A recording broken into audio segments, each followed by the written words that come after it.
Okay, good morning, gentlemen. Thank you very much for joining me today. Good morning, Philip. Good morning, with Alan. Us, we have Alan Bird, Chef Consultant, and Brula Milan, the Mobilisation Manager for Chartwell's Independent. So today, gents, we are going to have a brief conversation about the current crisis that's affecting our industry in hospitality. And first topic we're going to talk about is staff and client support. So Alan, we'll come to you first. Yeah. How have you been advising your clients to support their staff during the lockdown?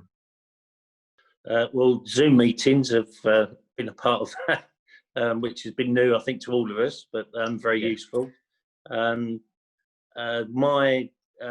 client that's based down in Cornwall have got some challenges in that they've just started up.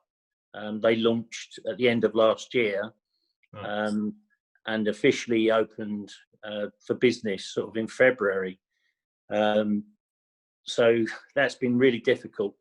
They're a farm that's built their own abattoir, and they were looking to get into restaurants and catering establishments all over the country, far and wide. But obviously with the situation we're in at the moment, it's put everything on hold. So what they've done is they've started to adapt, and one of the options that we'd looked at before this all sort of kicked in really was to do meat boxes, and that's now become, you know, one of the main focuses, obviously. So we're just talking about how people react to social media posts, how they find out about the products, how they access more information, giving them support. And looking further forward, we're talking about when restaurants and catering establishments try to get back to work again, what do we do in terms of supporting them? And I think that's going to be the biggest thing for anyone in this industry, is helping as a supplier and also as a customer, is how you work together.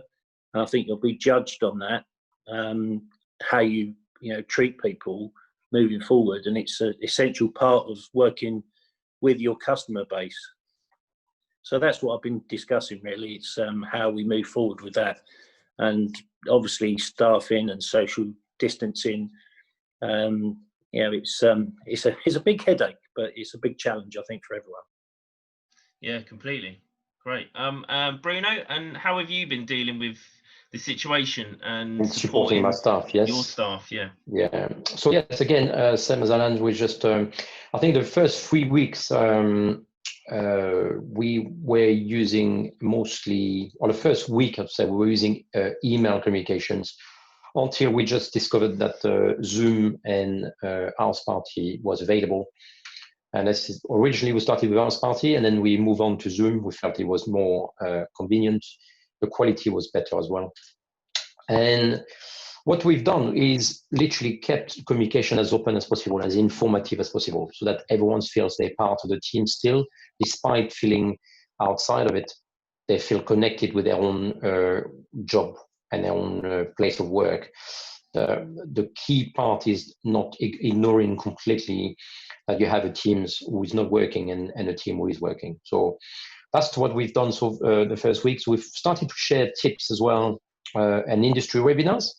So we try to find a lot of information online to be able for them to connect and to be able to have more information about the situations.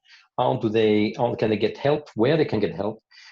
We have within Compass a large sort of database of and also a very strong help support team, which has obviously been able to offer a little bit of a support for some of the team who are a little bit more worried than others. And we'll share some like fitness videos that Compass put together with some good, very good teachers, I would say, who are very well known in the business in their own sort of trades.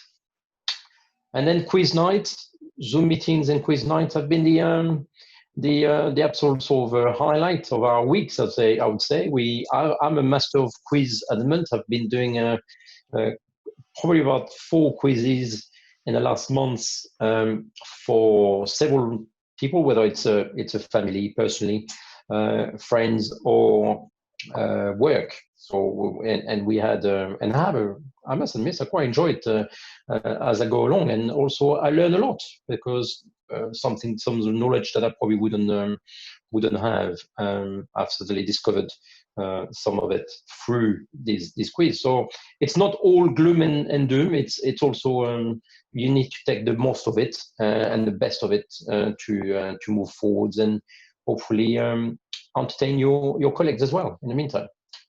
Yeah, absolutely. You need to keep spirits up, don't you, during times like Right, this? yeah. Especially is vitally important because people's welfare and psychologically it can bring you down a little bit, can't it, when you're absolutely staring at the same four walls every day. And I think especially from our industry, because we're used to either from a front or back of house point of view, we're used to interacting with customers and seeing different suppliers each day. Yeah.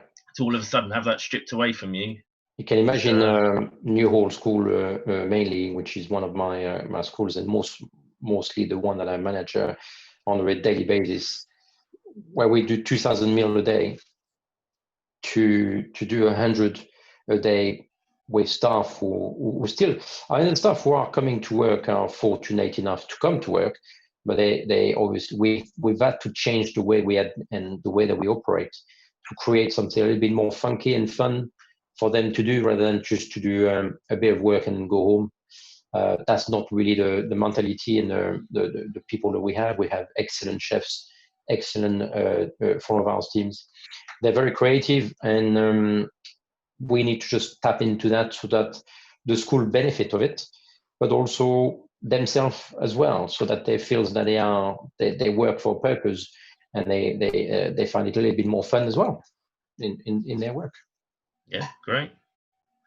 Alan, what advice have you been asked for up to now from your clients regarding how best to manage staffing levels and any important purchasing decisions that they're planning to make in advance of opening in July, or the possibility of opening in July?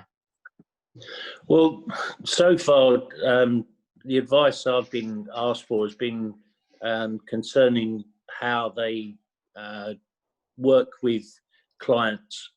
How, reopening, I think a lot of people are going to struggle because they're not going to have capital behind them, and it's going to be difficult for restaurants and so forth to open when they don't have a lot of working capital behind them. Obviously, the government have got support schemes in place to help them with that. But in terms of staffing, a lot of people I've spoken to have been furloughed. Then there's independent people like freelancers who obviously out of work. They're looking to find work. Most of the advice I've been giving out has been to fellow chefs who now find themselves with nothing to do because they've been furloughed but want to keep busy. Other chefs that work as consultants or other consultants looking for work. And we're just comparing notes and swapping ideas. And then what I've been trying to do is help like some of the events companies that I've been working with. They're now supplying meals to the NHS and homeless. So I've been putting them in touch with different suppliers I know that can get product to them. Some cases they're helping them with discounts because they've got to do it at a competitive price. So it's been interesting. Difficult, I think, for a lot of people to find ways of working that they've never had to think of before. And I see some big challenges ahead, but it's exciting because I think people are going to have to adapt. They're going to have to change the way that their business works.